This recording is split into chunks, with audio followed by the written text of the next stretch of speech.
EFM financial management, इसमें हम पढ़ रहे हैं रेशियो एनालिसिस।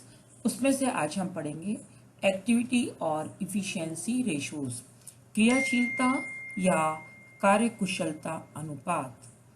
जैसे कि इसके नाम से क्लियर है, ये अनुपात किसी भी इंस्टीट्यूट की क्रियाशीलता का या उस इंस्टीट्यूट की कुशलता का मापन करते हैं।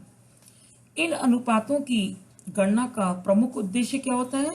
इनकी गणना का प्रमुख उद्देश्य होता है कि उस संस्था में जितने भी प्रबंधक कार्य कर रहे हैं, क्या वो कुशलता पूर्वक कर रहे हैं या नहीं कर रहे हैं। हम उनकी कार्य कुशलता का मूल्यांकन इन अनुपातों के माध्यम से कर सकते हैं। इसी के साथ साथ इन अनुपातों के माध्यम से यह भी हम देख सकते हैं कि संस्था ने जो उनके यहाँ जितने भी रिसोर्सेज उपलब्ध हैं, सर्विसेज हैं, सेवाएं और साधनों का कुशलता पूर्वक प्रयोग किया है या नहीं किया है। इन अनुपातों को हम अनेक नामों से पुकारते हैं, जैसे कि आवर्त अनुपात, विक्रय अनुपात और साथ ही संपत्ति प्रबंध अनुपात।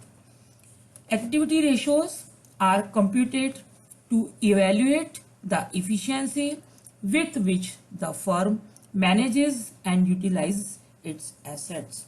These ratios are also called turnover ratios because they indicate the rapidity with which assets are being converted or turned over into sales. Some of the important ratios are first, stock और inventory turnover ratio. इसमें जो सबसे पहला अनुपात हम पढ़ेंगे वो है स्कंध आवर्त अनुपात, स्टॉक और इन्वेंट्री टर्नओवर रेशियो। यह अनुपात क्या बताता है? इस अनुपात को हम बेचे गए माल की लागत में यदि औसत स्कंध का भाग दे दें तो इस अनुपात की हम गणना कर सकते हैं, और यह अनुपात स्कंध के विक्रय में बदलने की दर को बताता है। इस अनुपात को निकालने का जो फॉर्मूला है वो है कॉस्ट ऑफ गुड्स सोल्ड या revenue from operation upon average stock. This ratio establishes a relationship between cost of goods sold and average stock. This ratio tells the rate at which stock is converted into sales. इस ratio को calculate करने के लिए हमें दो चीजें चाहिए। एक तो बेचे गए माल की लागत या कॉस्ट ऑफ गुड्स सोल्ड, और दूसरा क्या चाहिए? Average stock. यहाँ पर हम कॉस्ट ऑफ गुड्स सोल्ड कैसे निकालेंगे? इसको हम दो तीन स्थितियां हमारे सामने इसमें आ सकती हैं। पहली स्थिति हो सकती है कि जब हमें जो इंस्टीट्यूट है वो व्यापारिक संस्थान की स्थिति है। जब व्यापारिक संस्थान की स्थिति होगी तब हम जो कॉस्ट ऑफ गुड्स सोल्ड कैसे निकालेंगे? इसका फॉर्मूला है opening stock plus purchases plus direct expenses minus closing stock.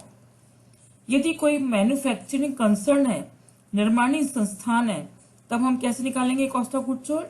उसका फॉर्मूला है cost of production plus opening stock of finished goods minus closing stock of finished goods. तो इस प्रकार से इस फॉर्मूले के माध्यम से हम स्टॉक टर्नओवर रेशियो निकाल सकते हैं। एक तीसरी स्थिति और बन सकती है इसमें कि अन्य स्थिति जब हमारे पास में सेल्स के फिगर दिए हुए हैं तब हम कॉस्ट ऑफ गुड्स की जो गणना करते हैं उसको निकालने का जो होगा सेल्स माइनस ग्रॉस प्रॉफिट। क्योंकि कई बार हमें सवाल में न ओपनिंग स्टॉक दे रखा है, न परचेजेस दे रखी है, इस तरह ने डायरेक्ट एक्सपेंसेस या क्लोजिंग स्टॉक दे रखा है। डायरेक्टली सवाल में यदि आपको सेल्स या ग्रॉस प्रॉफिट के फिगर दे रखे हैं तो भी हम इस टर्नओवर रेशियो को कैलकुलेट कर सकते हैं, और ऐसी स्थिति में हम जो कॉस्ट ऑफ गुड्स सोल्ड है वो सेल्स में से यदि हम माइनस कर दें ग्रॉस प्रॉफिट तो हमारा यहाँ पर एक फिगर निकल कर आ जाता है। दूसरा इसमें जो हमको निकालना था वो था एवरेज स्टॉक, और एवरेज स्टॉक की गणना करने के लिए हम निकालते हैं ओपनिंग स्टॉक में यदि हम क्लोजिंग स्टॉक को प्लस कर दें और 2 का भाग दे दें तो हमारे पास में एवरेज स्टॉक आ जाता है। इसी के साथ साथ कई बार ऐसा भी होता है कि जब हमारे क्वेश्चंस में कॉस्ट ऑफ गुड्स सोल्ड की जानकारी उपलब्ध नहीं होती है, और तो हम ऐसी स्थिति में सेल्स के आधार पर भी इन्वेंट्री टर्नओवर रेशियो निकाल सकते हैं। और सेल्स के आधार पर जब हम इन्वेंट्री टर्नओवर रेशियो निकालेंगे तो हमारा फॉर्मूला होगा net sales upon average stock. और यदि एवरेज स्टॉक भी नहीं अवेलेबल है, नहीं निकाल पा रहे हैं, तो हम यदि क्लोजिंग स्टॉक सवाल में दिया हुआ है तो हम net sales upon closing stock के माध्यम से भी हम इन्वेंट्री टर्नओवर रेशियो निकाल सकते हैं। अब हमारे सामने बात आती है कि इन्वेंट्री टर्नओवर रेशियो की क्या इंपॉर्टेंस है, हम क्यों निकालते हैं इसको। तो ऐसी स्थिति में ये कहेंगे कि इन्वेंट्री टर्नओवर रेशियो एक तो जितना अधिक होगा वो उतना ही अच्छा माना जाता है। क्यों माना जाता है? क्योंकि ऐसी दशा में ये अनुपात हमें बताता है कि स्कंद में या स्टॉक में जितना भी हमने एक एक रुपया इन्वेस्टमेंट करा हुआ है, उसकी एक एक इकाई का प्रयोग करके हम विक्रय की अधिक मात्रा को प्राप्त कर रहे हैं। और ऐसी स्थिति में जिन संस्थाओं का जो स्टॉक टर्नओवर रेशियो है ऊंचा होता है, वो लाभ के नीचे उपांत पर भी विक्रय जारी अपनी रख सकते हैं। तो this ratio provides that how many times revenue from operation is made during a year.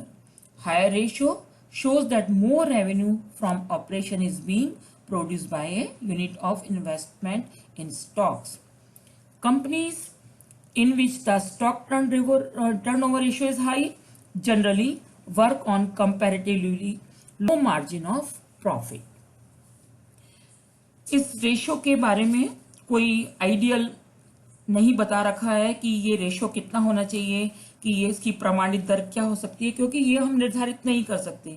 ये हर बिजनेस की नेचर पर, उसकी प्रकृति पर, उसके प्रबंध पर, उनकी क्या विपणन नीति है, मार्केटिंग पॉलिसी है, उनकी सेल्स की क्या पोजीशन है, बहुत सारे ऐसे फैक्टर्स हैं, तो वो निर्धारित करेंगे कि उस कंपनी में स्टॉक टर्नओवर रेशियो कितना होगा। तो इस प्रकार से ये स्टॉक टर्नओवर रेशियो हर कंपनी या हर इंडस्ट्री में उसकी नेचर के अकॉर्डिंग अलग अलग हो सकता है, और इसके लिए कोई हम प्रमाणित दर निर्धारित नहीं कर सकते हैं। ये हमारा इफिशिएंसी रेशियो जिसमें हमने पढ़ा स्टॉक टर्नओवर रेशियो। इसे हम एक एग्जांपल के माध्यम से देख सकते हैं। एक एग्जांपल दिया हुआ है यहाँ पर, जिसमें कहा गया है कि आपको इन सूचनाओं के आधार पर स्टॉक टर्नओवर रेशियो कैलकुलेट करना है। इसमें हमें दे रखा है ओपनिंग स्टॉक 20,000, परचेजेस दे रखा है 40,000, कैरीज इनवर्ट्स 5,000, सेल्स 75,000 और क्लोजिंग स्टॉक 15,000। यहाँ हमें स्टॉक टर्नओवर रेशियो निकालना है। स्टॉक टर्नओवर रेशियो का जैसा कि हमने फॉर्मूला पढ़ा है cost of goods sold upon average stock.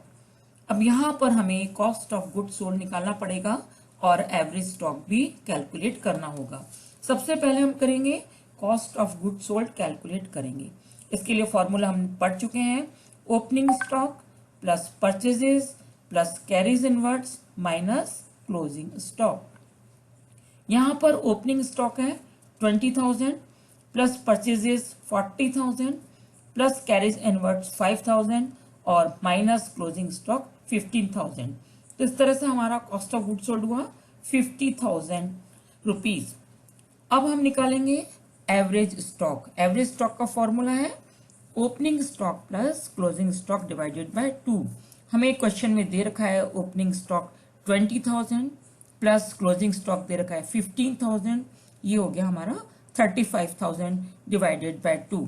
तो इस तरह से हमारा आया एवरेज स्टॉक 17,500। इसको हम फॉर्मूले में रखेंगे तो cost of goods sold 50,000 divided by average stock 17,500, तो ये आएगा हमारा 2.86 टाइम्स। इसी के साथ साथ हम जितने भी एक्टिविटी रेशियोज पढ़ेंगे आगे भी, ये उसमें जो हमारे आंसर्स हैं वो टाइम्स में आएंगे, गुना के रूप में आएंगे। ये हमने पहले भी आपको बताया था कि जितने भी रेशियोज हैं वो अलग अलग रेशियो को हम अलग अलग तरह से प्रेजेंट करते हैं।